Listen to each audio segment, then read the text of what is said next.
સ્વાગત છે તમારું મારી ચેનલ પર। તો આજે આપણે બનાવીશું પાલકની પૂરી। તો ચાલો બનાવીએ। સૌથી પહેલાં મેં આ ઘઉંનો લોટ 2 વાડકી લીધો છે। તેમાં આપણે થોડી પાલક ઝીણી સમારેલી નાખી દઈશું। એકદમ ઝીણી ઝીણી સમારેલી પાલક છે। તેના પછી આપણે 5 મરચાંની પેસ્ટ નાખી દઈશું, લીલા મરચાંની પેસ્ટ। તેના પછી આપણે 3 ચમચી જેટલો મોટો રવો ઉમેરી દઈશું અને સ્વાદ પ્રમાણે મીઠું, અડધી ચમચી જેટલી હળદર નાખી દઈશું। લોટ બાંધવા જેટલું તેલ ઉમેરી દઈશું।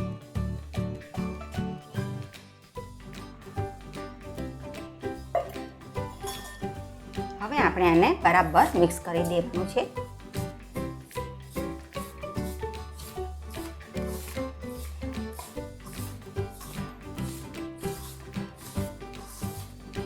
આપણે આમાં થોડું થોડું કરીને પાણી નાખીને લોટ બાંધી દેવાનો છે। લોટ આપણે કઠણ જ બાંધવાનો છે।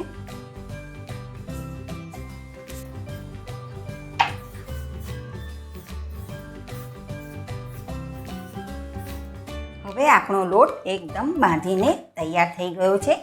હવે આપણે પૂરી તળી દેવાની છે।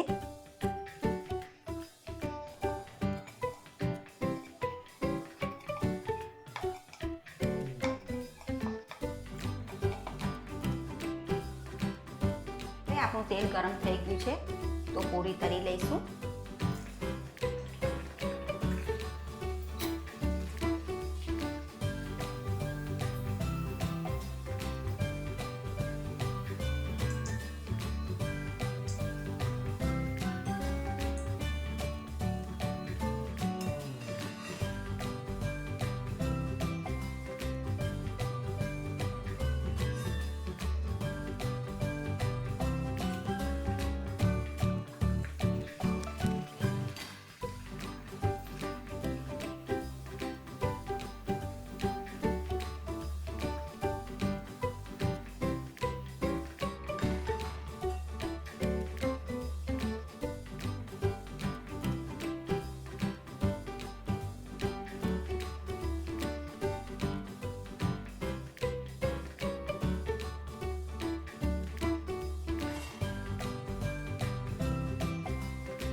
આપણી પાલકની પૂરી થઈ ગઈ છે તૈયાર। તમે એક વખત નાસ્તામાં ખાવા માટે જરૂરથી બનાવજો। જો તમને આ પાલક પૂરીની રેસીપી ગમી હોય તો લાઈક કરો, શેર કરો અને ચેનલને સબસ્ક્રાઈબ કરવાનું ભૂલતા નહીં।